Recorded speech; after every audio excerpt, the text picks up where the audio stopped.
Sa ngalan ng Ama at ng Anak at ng Espiritu Santo.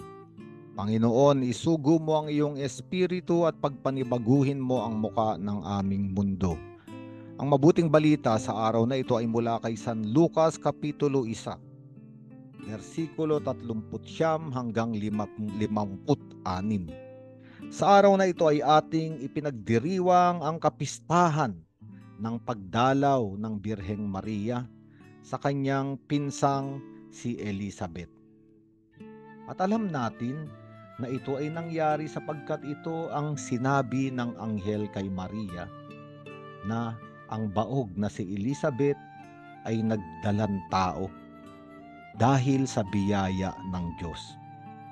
Kaya nga si Maria ay sumagot din ng oo sa panukala ng Diyos. Sinabi niya, maganap sa akin ayon sa iyong winika. Kaya nga sa pagdalaw ng Birheng Maria sa kanyang kamag-anak, dalawang babae na nagkatagpo ay nagdadalang tao. Ang Birheng Maria ay daladala sa kanyang sinapupunan ang ating Panginoong Hesus, ang salita ng Diyos na naging laman, ang magliligtas sa sangkatauhan. Ang pinsan niyang si Elizabeth naman ay daladala sa kanyang sinapupunan ang propetang si Juan Bautista na maghahanda ng daraanan ng Panginoon. At ang tagpo ng pagdalaw ng Birheng Maria kay Elizabeth ay isang tagpo na puno ng kagalakan. Sapagkat sinabi ron, nung binati ng Birheng Maria si Elizabeth at nang marinig ni Elizabeth ang tinig ni Maria ay nagagalaw at nagtatalon ang sanggol sa kanyang sinapupunan at siya ay napuspos ng Espiritu Santo. At kung ating tatanungin, bakit nagalak si Juan Bautista sa sinapupunan ni Elizabeth? Sapagkat dumating ang mabuting balita. Dala ng Birheng Maria sa pagdalaw na ito ang mabuting balita, ang pagdating ng anak ng Diyos na nagkatawang tao.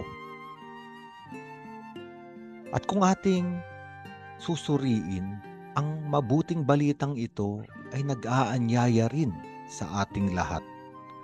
Na sa tuwinang tatanggapin natin ang salita ng Diyos, ang ating Panginoong Hesukristo, at ito ay magiging laman sa ating mga buhay, tayo ay katulad ng Birheng Maria na dala-dala sa bawat araw ng ating kasaysayan ang mabuting balita para sa iba.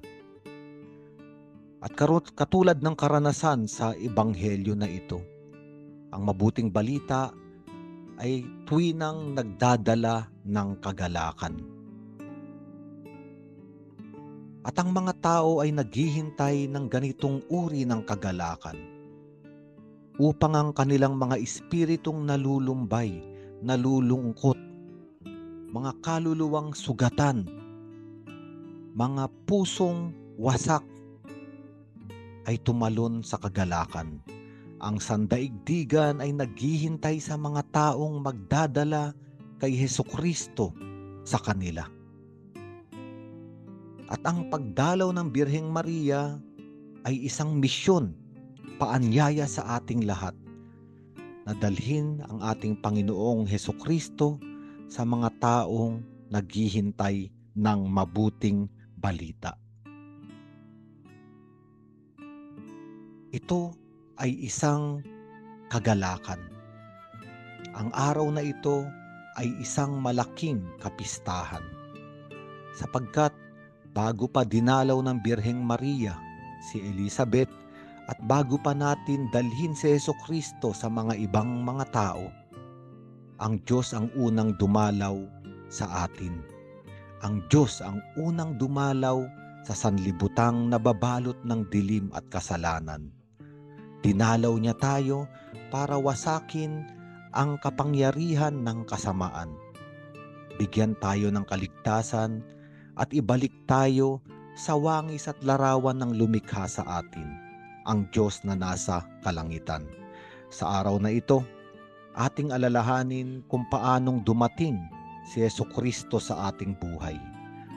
Kung paano natin naranasan ang napakadakilang kagalakan. Nung makatagpo natin ang pagpapatawad at pag-ibig ni Jesucristo, isipin natin at balikan muli kung paano lumundag ang ating mga puso. Kung paano ang ating mga espiritu ay muling nag-iindak sa kasiyahan. Ang ating kaluluwa ay muling nalunod ng kaliwanagan. Balikan natin ang mga pangyayaring iyon. At kapag naunawaan natin at nakita natin na ang pangyayaring iyon ay ginawa ng Diyos upang ang bawat isa sa atin ay dalawin at bigyan ng kaligtasan, ayun din ang magtutulak sa atin at magbibigay lakas na pumasok sa panawagan sa atin ng kalangitan, sa isang misyon na dalhin si Jesucristo para sa iba. Gawing instrumento ang ating buhay, ang ating bibig, ang ating katawan, upang ang Diyos, ang ating Panginoong Jesucristo, ay magkaroon din ng pagkakataon na dalawin ang iba pang mga nilalang. Sa ngalan ng Ama at ng Anak at ng Espiritu Santo.